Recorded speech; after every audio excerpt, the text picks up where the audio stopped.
Just a background for today's ideas.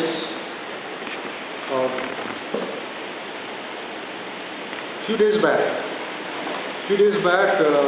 himself was actually wanting to revive the ideas presentation sessions, and he was actually talking with Eak sir, I think so, right? Eak sir, and it so happened that this Midlife Montage was just out, and an idea just struck my mind that why not begin this session with some kind of greater reflection on this book that our own Dr. Hemraj Kafle has written, and right then and there, so that idea kind of clicked, and Hemraj was liked it. So that is what we are gathered here for, and hopefully this is going to be a better edition, other editions to come. So that is about it, and I hope a few of us, if not all of us, a few of us have at least gone through the text, and our colleagues will be discussing, presenting, talking with the author himself. That's it. So, anyone? Am I the first? Yeah. Okay. Hello. Good afternoon. Dr. Hemraj Kafle. And Montage sir, Bhuvan sir, Bhuvan sir, Devi sir, Bhuvan sir, Ramesh sir, and me. I'm very pleased to be in front of you. Thank you for the opportunity. Today I'll try to present with two different ways. However, each of these are very quick, not very long, not very lengthy. First of all, I'd like to comment on the chapter. Mainly, I focused on confessions. Okay, confessions, more than one confession. Okay, confessions. It's about 400 words. Okay, so linguistically, how it sounds, how it appears. Mainly, I'm influenced by Halliday's interpersonal functions, meta functions. So I have not made slides for this. Confessions. So according to Halliday, the communication is examined by different tools, and one of the tools is use of tenses. Right? We can examine the communication with the use of pronouns, counting the pronouns, how many times the author or the speaker has used. Similarly, by using the clauses, what kind of sentences have been used. So I chose one of them, right, using tenses. And there are three tenses: present, past, let me keep it in order: past, present, and future.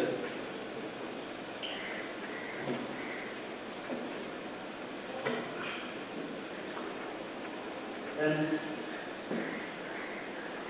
I counted how many times the writer has used the present tense, and it is 23 in this confessions, okay, like acknowledgement type of writing. And past tense, 7. 7 sentences are written in past tense. And future tense, 0. Now, what does it mean? Okay. This maximum use of present tense. Most of the sentences are written in present tense, which means it makes the essay easy and available for the readers to feel and recognize. Yeah, most of the time the author is using the truths, revealing the truths, confessions, and it reflects the progress made in almost 2 decades, or more than 2 decades. The present tense reflects the progresses made by the author in over 2 decades. And the second largest frequency is past tense, 7. Right? So, what does it signify? It makes the readers look back the incidents that brought benefits. For example, mainly, if you have the book, on the second page of that confessions, the whole paragraph is in past tense. After having translated and edited a number of books by others, I was tempted to pray, blah, blah, blah. Okay? And other sentences are also in past. Means the author, takes the readers to the past by using the flashbacks. Well, and future tense. No. If there were future tense, if the sentences were in future tense, then we could also find its visualizations about the past. About the future plannings and future visions. Right? Anyway, maybe while writing, nobody considers the rubrics or the rules, right? And the writer doesn't know which tool the commentator uses. Right? It can be examined by thousands of ways. Alright, that's a short interpretation of the text confessions.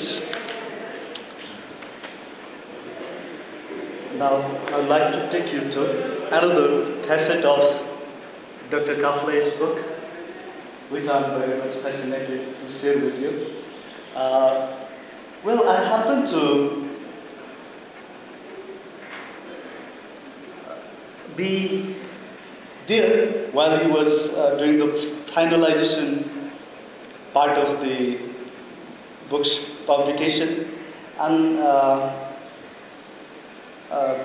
I don't know why I had to go to his room, and that time he was just looking at this cover, and he suddenly asked me, well, what does it signify, or what does it refer? For you, what does it mean? Yeah. Instantly, I gave at least 2-3 different metaphors of this illustration. And he said, well, yeah, I'm convinced other friends are also saying like that, predicting like that. Yeah.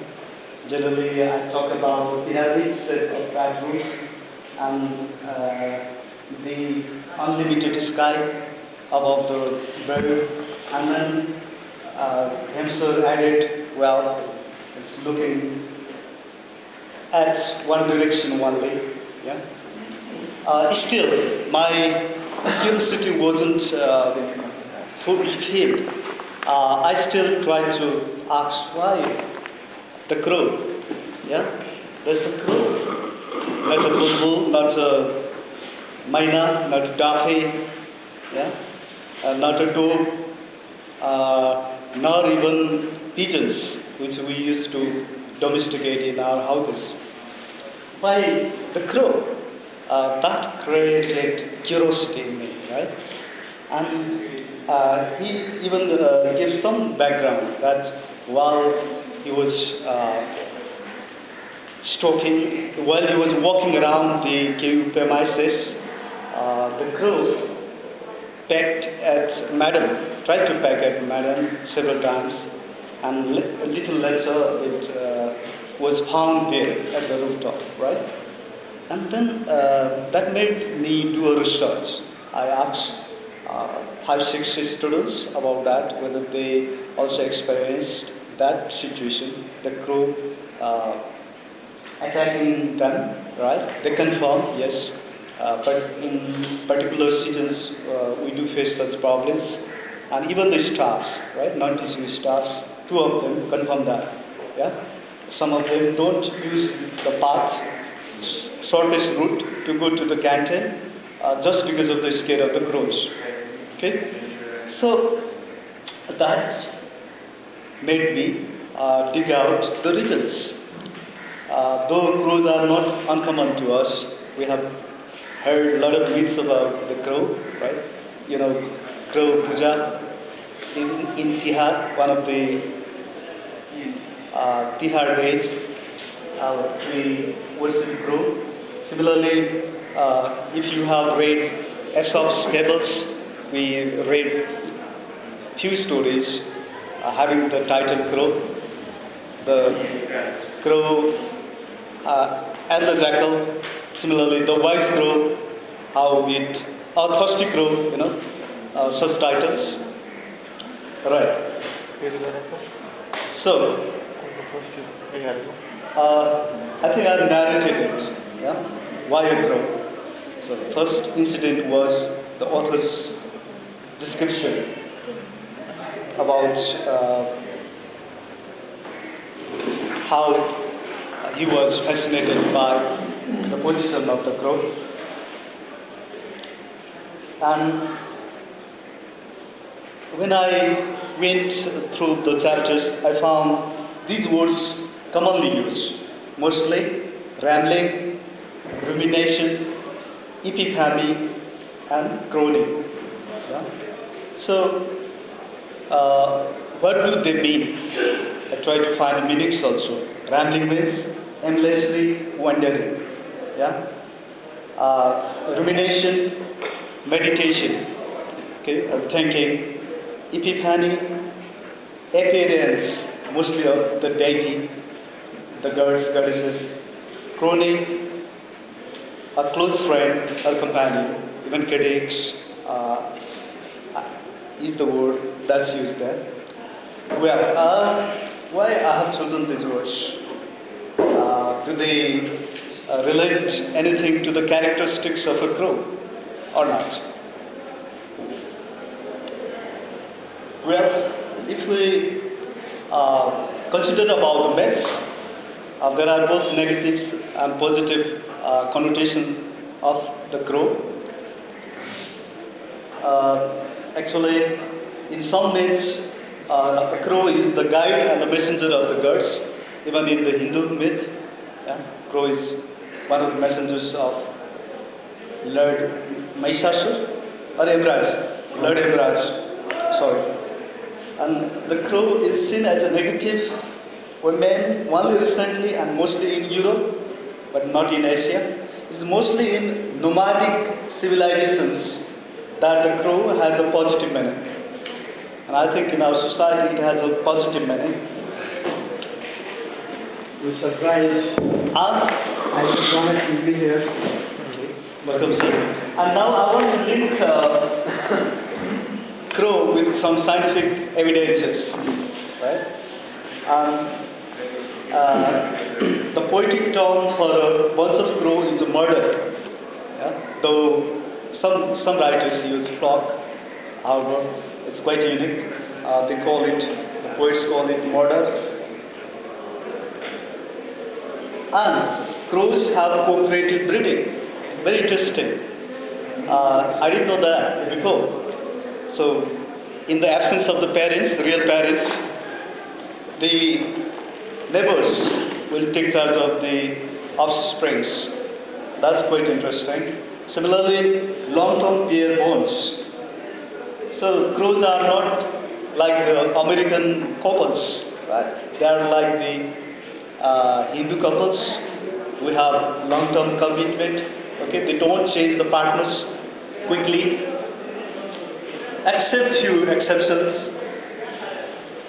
That's quite interesting about the crow. And there's also sibling helping each other or supportive acts of each other. Good reduction. You are quite familiar with this. Kaakko phul koilile choryo. That's a proverb, I think. Yeah? And koili never builds nest according to the myth. Yeah? So, having to write 6 other species. Sometimes the crow happens to raise 6 of other birds. Similarly, caching of food. That means the crow can hide the food for the future use.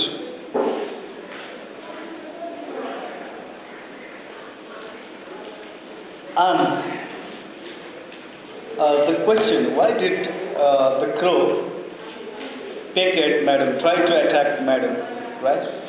So, after doing the interviews and also reading the secondary information, I have found that, well, mainly in a particular season, the baby crows are ready to fly. However, they are not fully independent. So they are trying, and they are sitting somewhere in the branches, in the woods. And their parents know that. They know that.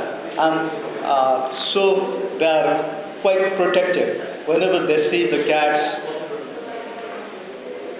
jackals, or dogs, they try to initiate or provoke the offenders or intruders.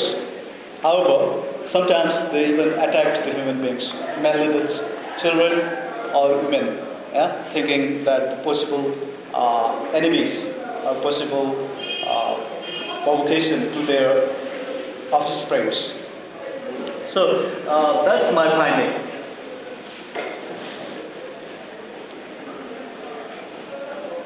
And that made me think that not only the writer is at midlife montage, but also the crow. See that crow? It might be the parent of the baby crows, right? And it's also struggling in this wood, in the same vicinity. So there are some linkages between the author and the crow. He did, chose that intentionally. You will tell it later, right? You will elaborate it later. However, I find some similarities between this crow and the author himself. Thank you so much.